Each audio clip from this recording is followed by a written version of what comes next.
Let's start the today's class with our chapter Fiber to Fabric. In this lecture, we are going to study about how processing of fibers takes place, or how processing fibers into wool. Okay, how fibers are processed into wool.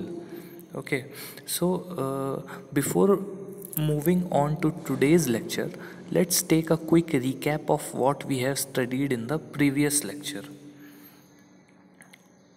So in the previous lecture, we have learnt many things.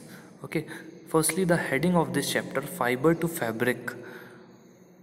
हमें इस heading से क्या पता चलता है? Fibre मतलब क्या होता है?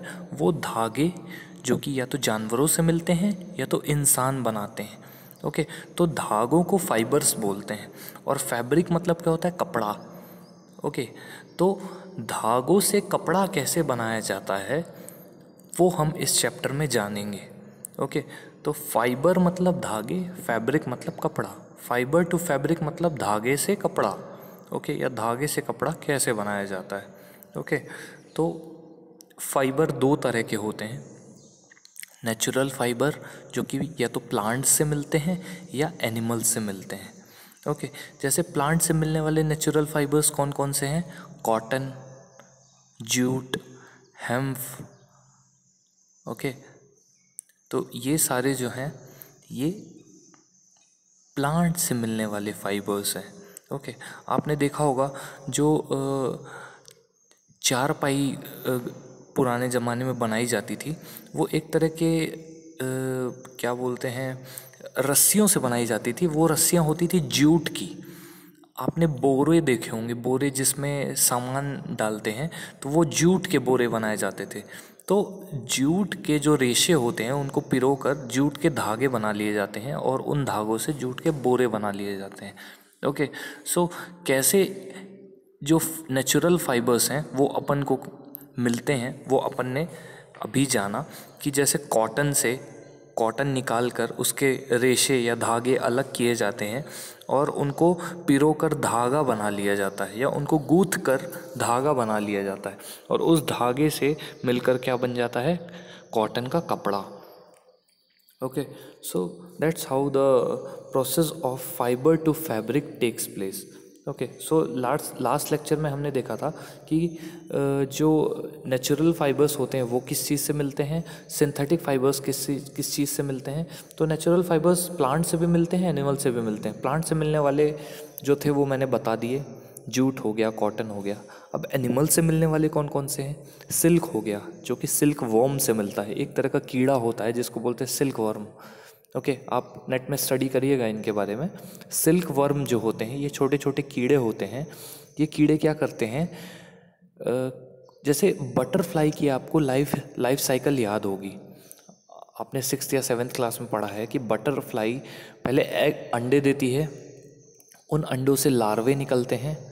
वो लार्वे जो हैं वो जब एक डोरमेंट स्टेज में पहुंच जाते हैं यानी निष्क्रिय स्टेज में पहुंच जाते हैं तो वो लार्वे क्या करते हैं, अपने किनारे किनारे जाल जैसा बना लेते हैं एक. ओके, तो उन जाल से एक शेल बना लेते हैं वो. ओके, तो वो शेल क्या होता है? प्यूपा. ओके, वो कन्वर्ट हो जाते हैं प्यूपा में. अब वो प्यूपा में क्यों कन्वर्ट होते हैं? क्योंकि उनको प्यूपा में कन्वर्ट होना पड़ता है बटरफ्लाई बनने के लिए. वैसे ही सिल्क वर्म का भी है. सिल्क वर्म जो होते हैं वो एक प्रजाति होती है कीड़ों की, उनमें से एक होते हैं. ओके, तो वो सिल्क वर्म क्या प्रोड्यूस करते हैं? सिल्क. ओके, जैसे मकड़ियाँ जाल निकालती है ना, वैसे ही सिल्क भी होता है, थोड़ा सा मोटा होता है. तो जो कोकून होता है, ओके, कोकून से मिलता है सिल्क. अब ये कोकून क्या होता है? कोकून मैं आप लोगों को बताता हूँ क्या होता है.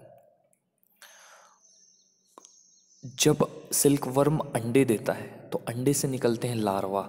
वो लार्वा पेड़ों को, पत्तियों को खाते हैं और बड़े होते जाते हैं. जब एक हद तक वो बड़े हो जाते हैं उसके बाद वो एक पत्ती से चिपक कर अपने आप को रस्सियों से लपेटने लगते हैं. जैसे मकड़ी ने जाल बनाती है ना अपना मकड़ी, वैसे ही ये लार्वे जो हैं ये अपने आप को एक जाल जैसी चीज़ से लपेटने लगते हैं. वही जाल जैसी चीज़ होती है सिल्क, और उससे अपने आप को इतना लपेट देते हैं कि वो एक बन जाता है शेल. ओके, एक तरह का कवच बन जाता है उनका। ओके, तो उस कवच को क्या बोलते हैं? कोकून। उसी कोकून से क्या मिलता है? सिल्क। ओके, तो ऐसे हमें सिल्क मिलता है। अब हमने लास्ट लेक्चर में क्या पढ़ा था कि कुछ और नेचुरल फाइबर्स होते हैं, जैसे वूल। वूल या ऊन, हिंदी में ऊन बोलते हैं। तो ऊन कहाँ से मिलता है? शीप से मिलता है, याक से मिलता है, हिमालयन गोट्स से मिलता है, जो बकरियां होती हैं पहाड़ों में, उनसे मिलता है। ओके, तो वो जो वूल होता है वो किससे लिया जाता है? शीप, याक या फिर जो गोट होती है उसके बालों से। ओके, उनके बालों को काट कर उन धागों को अलग कर लिया जाता है या बालों को अलग कर लिया जाता है, और उन बालों को आपस में गूंथ कर क्या बनाया जाता है? सिल्क या वूल। ओके, तो जो बाल काटे जाते हैं उन बालों को बोलते हैं फ्लीस। ठीक है, जो जिन बालों से वुल या ऊन तैयार किया जाता है उन बालों को बोलते हैं फ्लीस। Okay, FLEECE। ओके, तो ये हमने पढ़ा था पिछले लेक्चर में। फिर हमने देखा था कि एनिमल फाइबर्स जो वुल और सिल्क है वो कैसे ऑब्टेन होते हैं। तो वुल मैंने आपको बताया था, शीप से भी होता है वुल। शीप आप देख सकते हैं यहाँ पर शीप बनी हुई है, इसके जो वाइट वाइट बड़े बड़े बाल हैं, इन्हीं बालों को बोलते हैं फ्लीस। अब इन बालों को ट्रिमर से काट दिया जाता है, ठीक है, और पूरे बालों को हटा दिया जाता है समर सीज़न में। समर सीज़न में क्यों हटाया जाता है?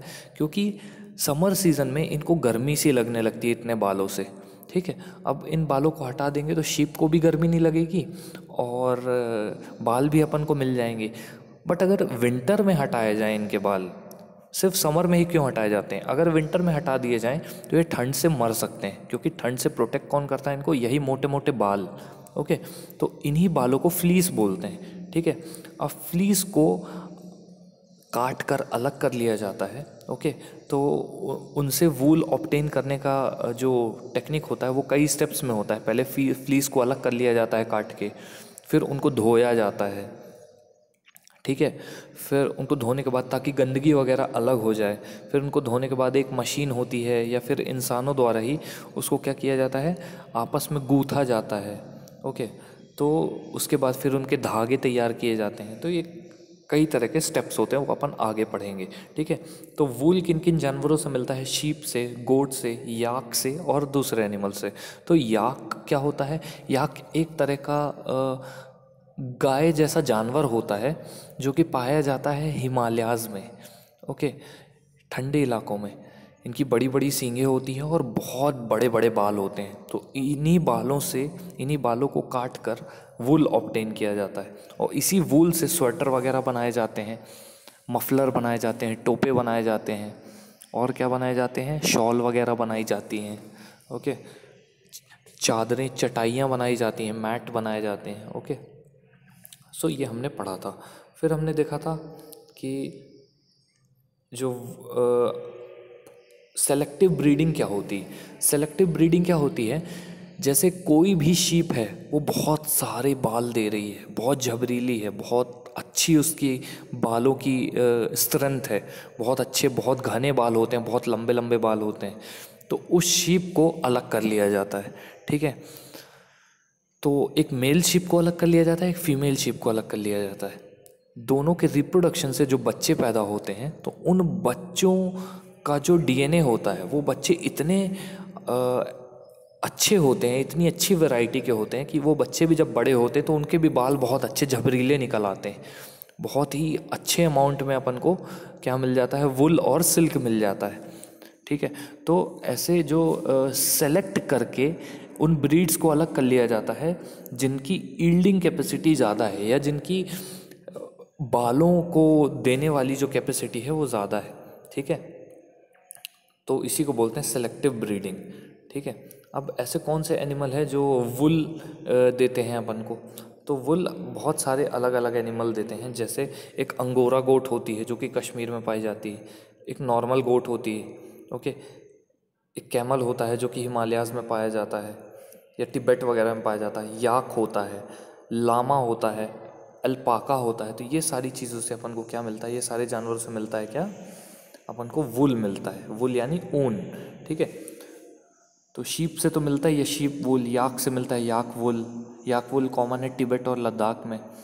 मोहेयर जो होता है वो एक तरह का ऊन होता है जो कि अंगारा गोट से मिलता है। अंगोरा गोट्स कहाँ पाई जाती हैं? जम्मू कश्मीर में। ठीक है, तो जो पश्मीना शॉल बनाई जाती हैं वो कश्मीरी बकरियों से बनाई जाती है। ओके, तो ये हमने पढ़ा था पिछले लेक्चर में। फिर फ्रॉम फाइबर्स टू वुल, अब फाइबर्स से यानी धागों से ऊन कैसे बनाया जाता है, ठीक है, ये देख लेते हैं। From for obtaining wool sheep are reared. Rearing का मतलब क्या होता है? पालना।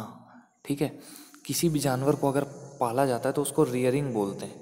ठीक है, तो रियरिंग मतलब पालना, और ब्रीडिंग मतलब मल्टीप्लाई करवाना, मतलब बहुत सारी शीप्स को आपस में ब्रीड करवाना ताकि और शीप के बच्चे पैदा हो सकें। ओके, और ज़्यादा ऊन मिल सके। ओके, तो rearing and breeding of sheep. तो अगर अभी जम्मू कश्मीर में जाएंगे या हिमाचल प्रदेश में जाएंगे, उत्तरांचल में जाएंगे, अरुणाचल में जाएंगे, सिक्किम में जाएंगे, या फिर हरियाणा, पंजाब, राजस्थान, गुजरात में जाएंगे, तो आप देखे होंगे कि जो गडरिये होते हैं या जो शेफर्ड्स होते हैं या जो चरवाहे होते हैं वो कैसे झुंड बहुत सारे लिए हुए होते हैं। किसका? शीप का या फिर गोट का। बहुत सारा झुंड होता है उनके पास। ओके, तो यही झुंड जो होता है ये किस लिए होता है? एक तो सब पहली बात, शीप वगैरह से जो दूध मिलता है वो अपने पीने के लिए इस्तेमाल करते हैं।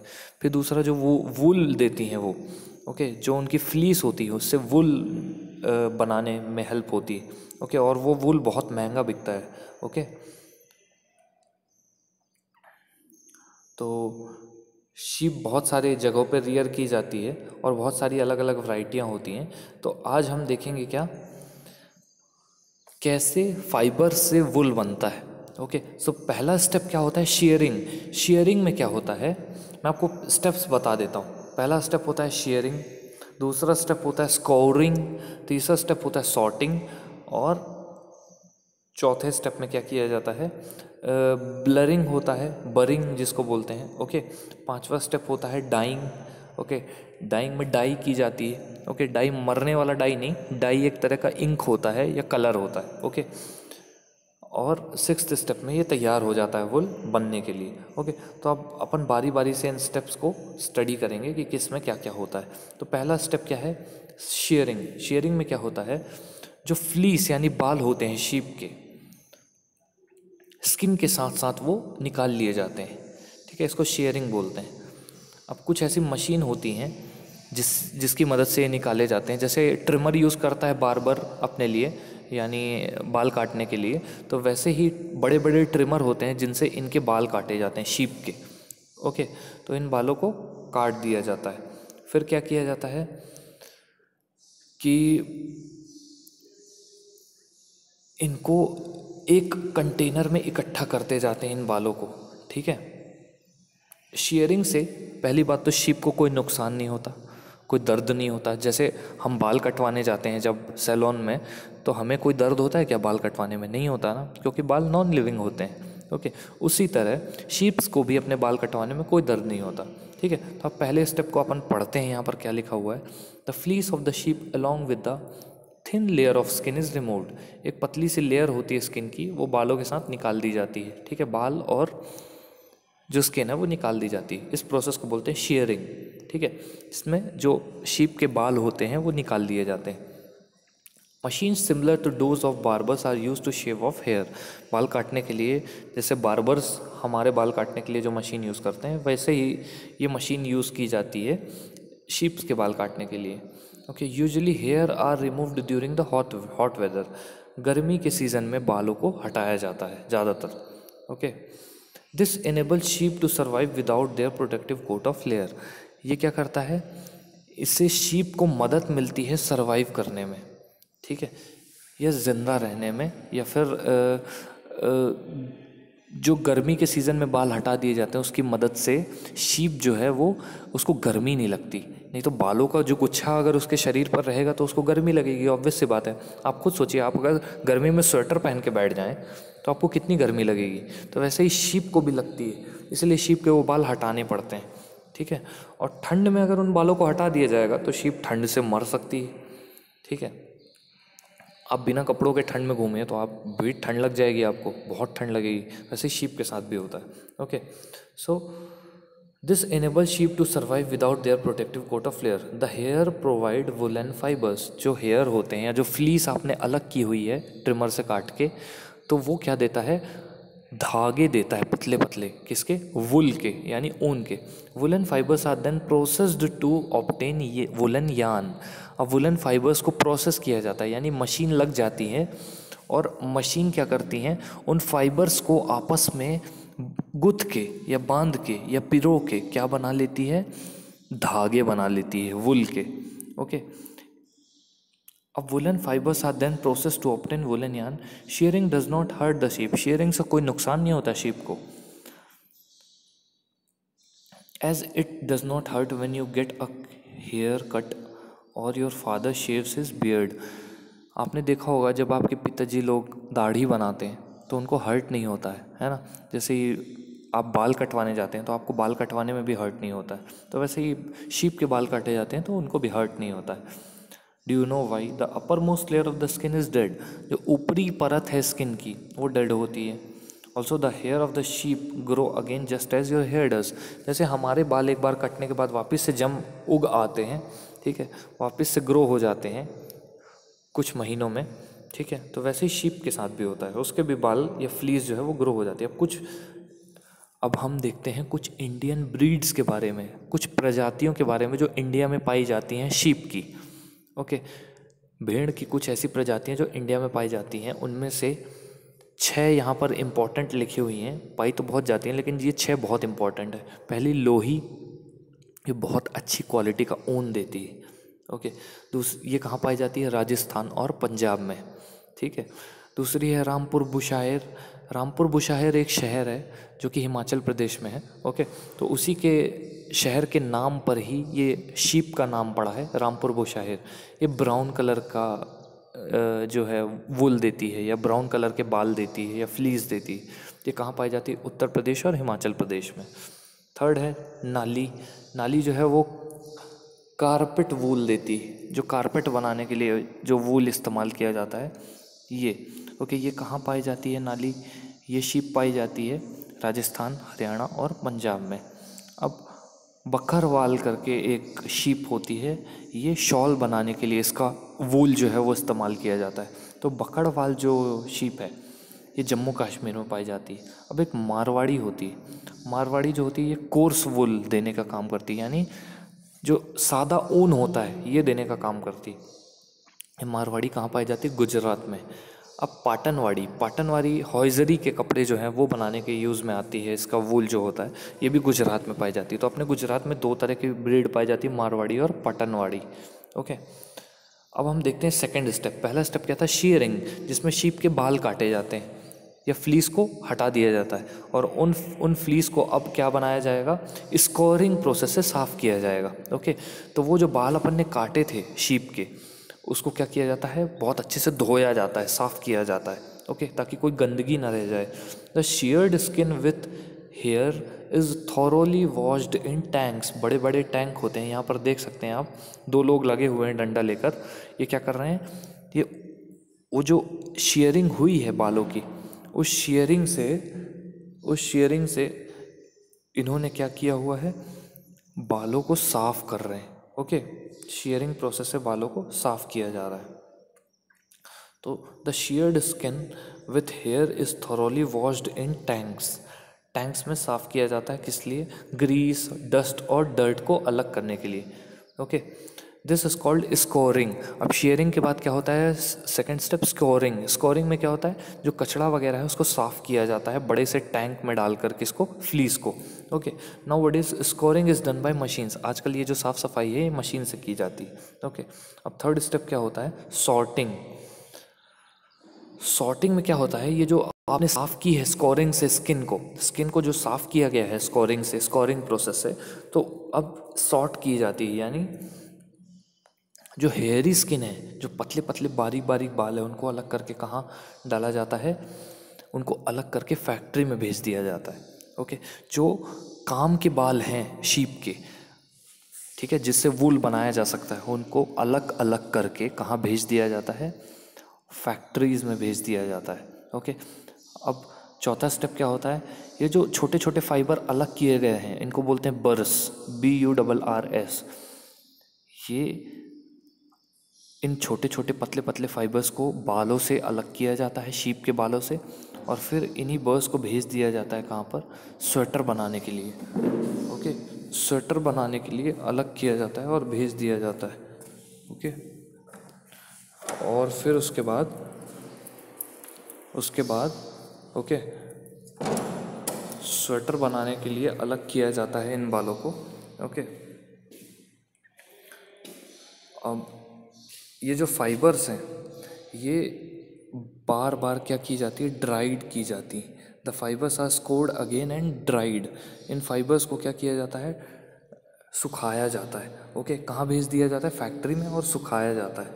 ठीक है, अब this is the wool ready to be drawn into fibres. अब ये जो बारीक पतले पतले रेशे निकाल लिए गए थे, ये पतले पतले रेशे ऊन बनाने का काम करते हैं। ठीक है, या वूल बनाने का काम करते हैं। ठीक है, अब फिफ्थ स्टेप क्या होता है, the fibres that can be died. अब फिफ्थ स्टेप होता है कलर देना। अब आपने जो पतले पतले फाइबर अलग कर लिए हैं उस वूल से, जो कि स्कोरिंग प्रोसेस से साफ़ किया गया था, अब उससे जो पतले पतले फाइबर अलग कर लिए गए हैं उससे ऊन बना लिया गया है। अब ऊन एक बार बन गया, अब ऊन को अलग अलग कलर देना है। तभी तो अपन देखते हैं कि अलग अलग कलर के स्वेटर वगैरह होते हैं, मफलर होते हैं, शॉल होती हैं, तो वो कलर चढ़ाया जाता है। उस प्रोसेस को बोलते हैं डाइंग, DYEING। ठीक है, डाइंग प्रोसेस से क्या किया जाता है, अलग अलग कलर दिया जाता है वूल को। ठीक है, अब सिक्स्थ प्रोसेस में क्या होता है, जो धागा बन गया है, जो वूल बन गया है, उससे अब स्वेटर वगैरह बनाए जाते हैं। Okay, the fibres are straightened, combed and rolled into yarn. The longer fibres are made into wool for sweaters and the shorter fibres are spun and woven into woollen cloth. जो लंबे लंबे धागे होते हैं उनसे स्वेटर बना लिए जाते हैं, और जो छोटे छोटे धागे होते हैं उनसे क्या बना लिया जाता है, कपड़ा बना लिया जाता है, वूल का यानी ऊन का कपड़ा बना लिया जाता है। ओके, तो लंबे लंबे धागों से क्या बना लिया जाता है, लंबे लंबे धागों से बना लिया जाता है स्वेटर, और जो छोटे छोटे फाइबर हैं उनको मिलाकर कपड़ा बना लिया जाता है। ओके, तो ये 6 स्टेप थे, यहाँ पर डायग्राम के थ्रू भी दिया है। पहले में शेयरिंग हो रही है, शेयरिंग मतलब बालों को अलग करना, शीप से बालों को अलग करना काट कर ट्रिमर से। फिर सेकेंड स्टेप में स्कोरिंग है, स्कोरिंग में वो जो बाल थे उनको साफ़ किया जाता है, गंदगी हटाई जाती है। थर्ड प्रोसेस में उन बालों से पतले पतले बाल अलग कर लिए जाते हैं, लंबे और पतले, ताकि उससे वूल बनाया जा सके। ओके, और कहाँ भेज दिया जाता है, फैक्ट्री में। अब फिर बालों को 2 पार्ट में डिवाइड किया जाता है, एक पतले बाल, छोटे बाल, और एक लंबे बाल। जो लंबे बाल हैं उनको क्या किया जाता है, लंबे बालों से स्वेटर बना लिया जाता है डायरेक्ट, और छोटे पतले बालों से कपड़ा बना लिया जाता है। ओके, और एक और प्रोसेस होता है डाइंग, जिससे कलर प्रोवाइड किया जाता है क्लॉथ को। ओके, सो ये स्टेप्स थे, यहाँ पर एरो के थ्रू भी समझाया गया है। The processing of wool can be represented as follow, shearing, shearing के बाद होता है स्कोरिंग, स्कोरिंग के बाद होता है सॉर्टिंग, सॉर्टिंग मतलब अलग अलग करना, फिर होता है क्लीनिंग ऑफ बर्स, बर्स को क्लीन करना। बर्स मतलब वही जो छोटे छोटे पतले पतले फाइबर अलग कर लिए गए हैं उनको बोलते हैं बर्स। ठीक है, उनको साफ़ करना, फिर रोल करना, फिर डाई करना। ठीक है, रोल मतलब वो धागों को पूरा पूरा रोल कर लेना, फिर डाई करना। ओके, तो ये स्टेप था। अब गाइस, ऑक्यूपेशनल हजार्ड में क्या लिखा हुआ है, wool industry is an important means of livelihood for many peoples in our country. बहुत सारे लोगों को ये जीवन यापन प्रदान करती है। जीवन यापन मतलब क्या होता है, पैसे मिलते हैं उनको जिंदा रहने के लिए। वो भेड़ों को पालते हैं, शीप्स को पालते हैं, शीप्स को पालकर उनसे धागों को अलग करते हैं और फैक्ट्रीज़ में भेज देते हैं, ताकि फैक्ट्रियाँ जो हैं उनसे स्वेटर वगैरह बना सकें। तो फैक्ट्रियाँ उनको पैसे देती हैं, जो लोग शीप पालते हैं उनको। ठीक है, बट कभी कभी क्या होता है, शीप्स और कैटल में एक डिजीज़ होता है जिसको बोलते हैं एंथ्रैक्स। ठीक है, एंथ्रैक्स डिजीज़ में क्या होता है कि ये ब्लड डिजीज़ है। ठीक है, इसमें बहुत तगड़ा बुखार आता है और खांसी वगैरह भी आती है। ओके, और छोटे छोटे चकत्ते पड़ जाते हैं पूरी बॉडी में। ओके, तो ये एंथ्रैक्स एक बैक्टीरिया से होता है, जो कि ये बैक्टीरिया पाया जाता है किसमें, शीप्स वगैरह में पाया जाता है, गोट, शीप। ठीक है, तो इसी चक्कर में कभी कभी जो लोग इनसे डील करते हैं, यानी चरवाहे हो गए या फैक्ट्रीज़ में जो जो वूल वगैरह से डील करते हैं शीप के, उनको ये बीमारी हो जाती है। ठीक है, तो इसीलिए हमें ध्यान रखना पड़ता है कि कहीं किसी वर्कर को बीमारी ना हो जाए।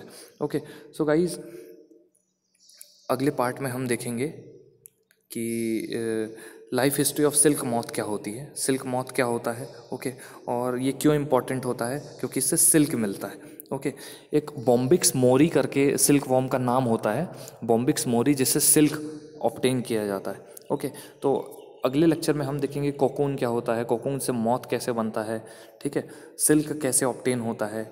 ओके, तो ये सारी चीज़ें हम नेक्स्ट लेक्चर में देखेंगे। सेरीकल्चर क्या प्रोसेस होता है, ठीक है। बट गाइज एक रिक्वेस्ट है आप लोगों से फिर से कि प्लीज़ बार बार मेरे लेक्चर्स को देखते रहें ताकि आप लोगों का रिवीजन हो सके। Okay, so that's all for now guys, thank you so much.